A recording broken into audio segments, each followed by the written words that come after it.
Seguimos con el curso y ahora estudiaremos los aspectos para la planificación de un inventario y cuáles son las etapas a seguir para la ejecución de un inventario. En este sentido, debemos tener claro que la planificación se realiza diseñando cada una de las etapas del inventario. Dicho esto, Meléndez, Gatica y Mota expresan que debemos tener claro que se inicia identificando las actividades necesarias para llevar a cabo el inventario. Ello permitirá estimar los costos de cada una de las actividades, evaluar la disponibilidad y el acceso a la información relevante, así como el tiempo necesario que demandará para su realización. De igual manera, es importante tomar en cuenta la disponibilidad del equipo responsable que asumirá el inventario, cuyo perfil debe demostrar además la capacidad y experiencia en la planificación de inventario. Particular relevancia se pondrá en la participación efectiva de la población, de tal forma que asegure su involucramiento en el proceso de diagnóstico, constituyéndose en el principal portador del conocimiento sobre el área y a quienes se les dotará de nuevos conocimientos para que asuman progresivamente algunas labores del inventario en los años siguientes. Dicho esto, los aspectos generales para la planificación de un inventario abarcan la definición del objetivo del inventario, que refleja la importancia de la caracterización o diagnóstico de los recursos naturales o factores ambientales relevantes a una decisión estratégica. La consideración de la disponibilidad de fondos, puesto que es importante analizar detalladamente cuánto se invertirá en cada actividad del inventario con la finalidad de determinar los recursos económicos necesarios para la realización del inventario. El estudio de la disponibilidad de tiempo, la cual dependerá del tamaño del territorio a levantar y del nivel de detalle al cual se quieren reflejar los resultados. En un inventario forestal tradicional, por ejemplo, no se aconseja sobrepasar los 3 meses y medio. Se debe consultar información previa del área a levantar, es decir, una revisión de la información elaborada por las instituciones sectoriales de manera previa a la realización del trabajo de campo. Es recomendable iniciar con el acopio de información de los inventarios de años anteriores que algunas instituciones hayan realizado. Además, es recomendable revisar estudios, reportes, informes, estadísticas, mapas, entre otras fuentes de información que hayan sido elaborados por otras instituciones con competencia en la variable a caracterizar.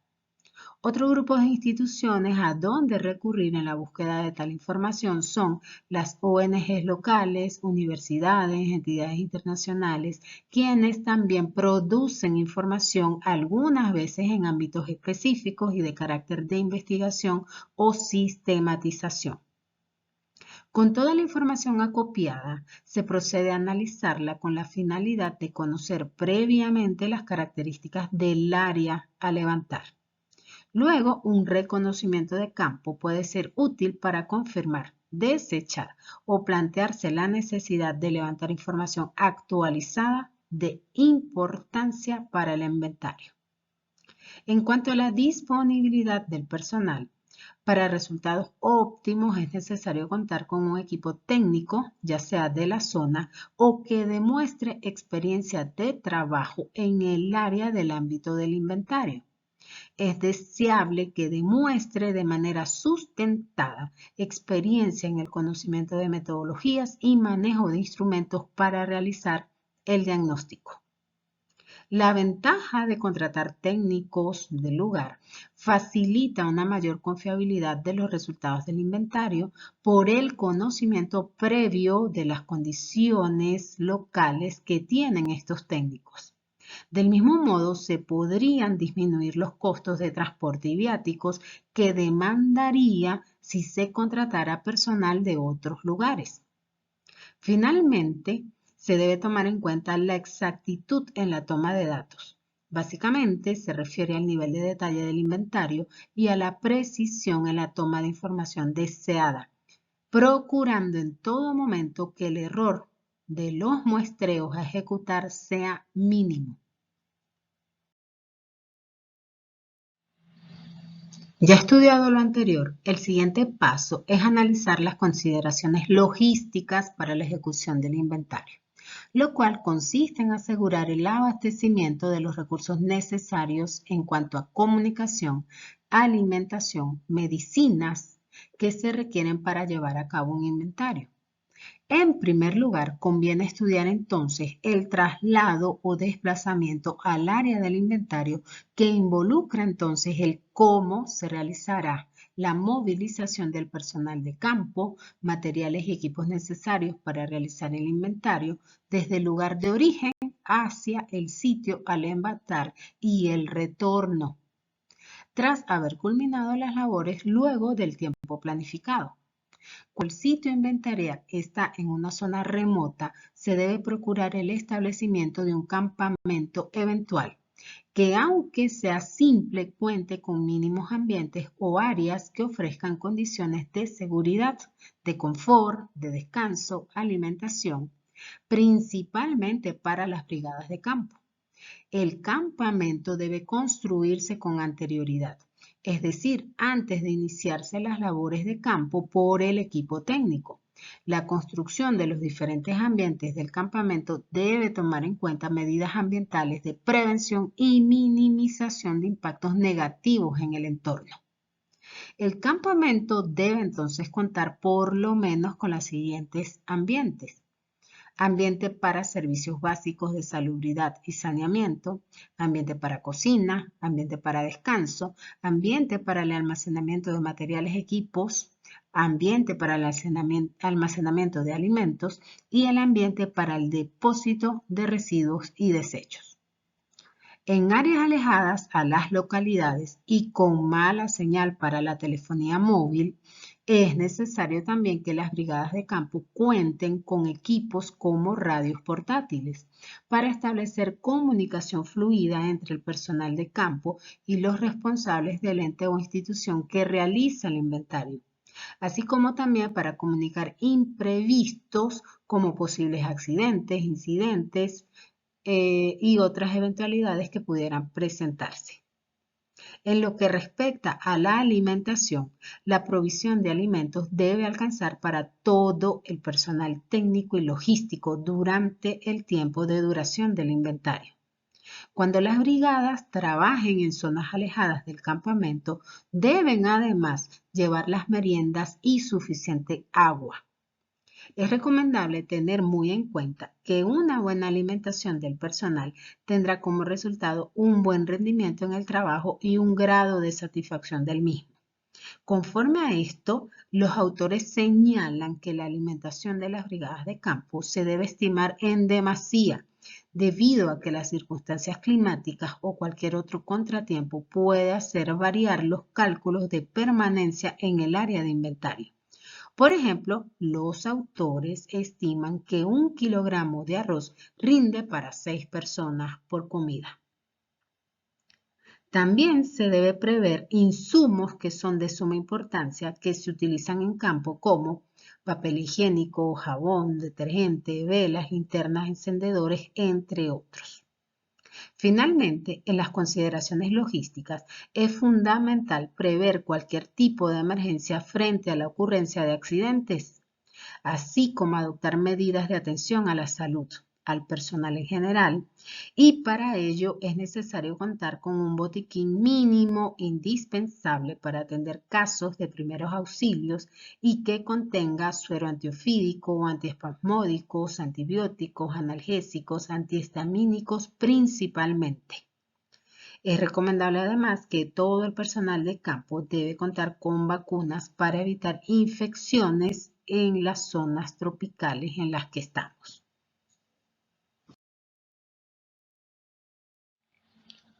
Ya cayendo en detalle, podemos decir que en un inventario se dan 4 grandes etapas. La etapa de planificación, en la que se planean los objetivos del inventario, se analiza la disponibilidad de fondos, tiempo y personal, se consulta información previa y se plantea el tipo de inventario, se define el nivel de detalle del inventario y la precisión en la toma de información deseada. De igual forma, se consideran las variables logísticas, movilización, campamentos, equipos, canales o dispositivos de comunicación, alimentación y medicamentos.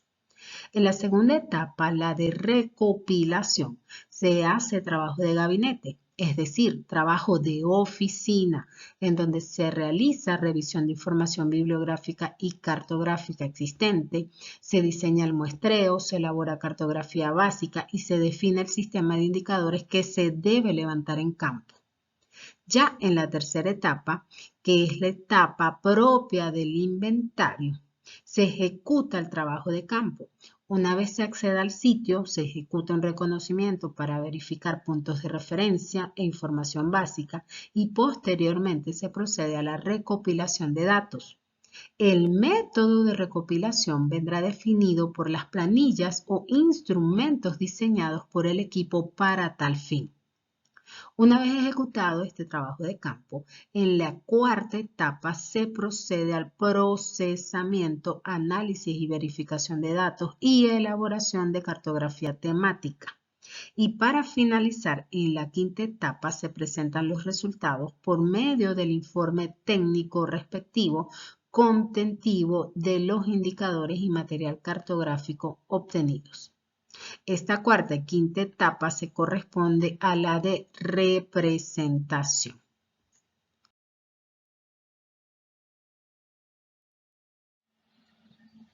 Vistas estas etapas, algunos autores consideran que solo se estima que un inventario se ejecuta al 100% cuanto él mismo considera revisión bibliográfica, obtención de información por el procesamiento de imágenes de satélite y obtención de información por levantamiento directo en campo. Otro punto a tener en cuenta es el diseño adecuado del muestreo. En este aspecto, la primera interrogante a responder es si trabajaremos con un muestreo subjetivo o también llamado muestreo dirigido o si por el contrario trabajaremos con un muestreo probabilístico.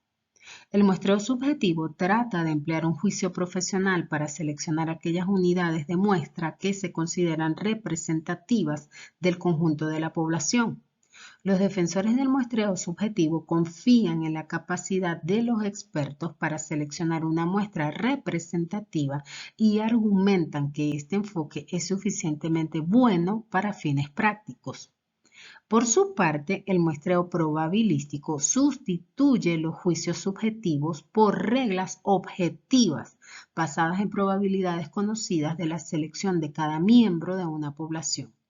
El resultado más importante es que el muestreo probabilístico es un método objetivo si se emplean reglas precisas y una base matemática para calcular los atributos de la población en función de la muestra. Para el caso de inventarios forestales, por ejemplo, la FAO recomienda el uso del muestreo probabilístico frente al muestreo subjetivo, así como el uso de un muestreo de igual probabilidad en el que las posibles ubicaciones de las unidades de muestra tienen las mismas probabilidades de ser seleccionadas. Dentro de los muestreos probabilísticos deben saber que se tiene el muestreo aleatorio simple, que sitúa las parcelas de muestra de forma aleatoria dentro de la población muestreada. El muestreo sistemático, que es aquel que utiliza una cuadrícula fija o una matriz para asignar parcelas en un patrón regular. La ventaja del muestreo sistemático es que maximiza la distancia entre parcelas y por lo tanto minimiza la correlación espacial entre observaciones e incrementa la eficacia estadística. Dentro de los muestreos sistemáticos se tiene a su vez el muestreo sistemático no alineado. En estos diseños, una parcela de muestra se asigna a una ubicación de una cuadrícula o una matriz de células seleccionada de forma aleatoria. Por su parte, el muestreo estratificado conlleva, en primer lugar, a dividir la población en subpoblaciones que no se solapen, denominadas estratos, y que de forma conjunta incluye el conjunto de la población, y a continuación dibujar una muestra independiente a partir de cada estrato. Si la muestra de cada estrato es una muestra aleatoria simple, la totalidad del procedimiento se describe como muestreo aleatorio estratificado. En el muestreo por conglomerados, los elementos individuales pueden participar en la muestra si pertenecen a un conglomerado o a una unidad de muestreo primaria, y dentro de esta se define la unidad de observación o unidad de muestreo secundaria. También se tiene el muestreo de razón, considerado un método de estimación indirecta que utiliza información conocida relativa a una variable auxiliar correlacionada con la variable en estudio para conseguir estimaciones más precisas que aquellas basadas únicamente en promedios simples. En este punto se debe aclarar finalmente que la selección del tipo de muestreo dependerá de la naturaleza del recurso natural o del factor ambiental a inventariar. En lo que respecta al nivel de detalle o escala de información que se debe considerar en la planificación del inventario, acá no voy a entrar en detalle, pues en este momento asumo que tienen ya claro las diferentes escalas y alcances de representación cartográfica de las variables ambientales. Recordemos los conocimientos adquiridos en la asignatura Sistemas de Información Geográfica. Dicho esto, solo destacaré que un inventario con fines de planificación ambiental puede levantarse a nivel de reconocimiento o nivel exploratorio, mientras que un inventario con fines de evaluación ambiental debe ejecutarse a nivel semidetallado o detallado. Veamos entonces el producto de la representación de las unidades de vegetación en Venezuela. Este producto es a nivel de reconocimiento ejecutado a escala 1-2 millones. La misma variable, vegetación, es ahora representada a nivel semidetallado con una escala 1-100.000 dentro del estudio de microlocalización de la refinería Batalla Santa Inés en Barinas.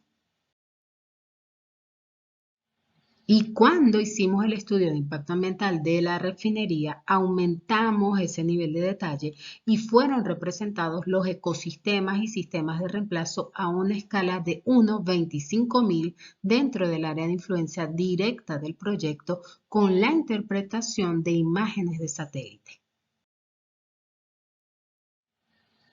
Finalmente, para validar los resultados del mapa anterior, obtener listados de especies, tanto de flora como de fauna, y evaluar la sensibilidad de estas unidades, los especialistas ejecutaron el trabajo de campo, es decir, trabajaron a escala 1-1. Con estos resultados finalizamos entonces la lección Aspectos para la planificación del inventario y etapas para la ejecución del inventario. Muchas gracias.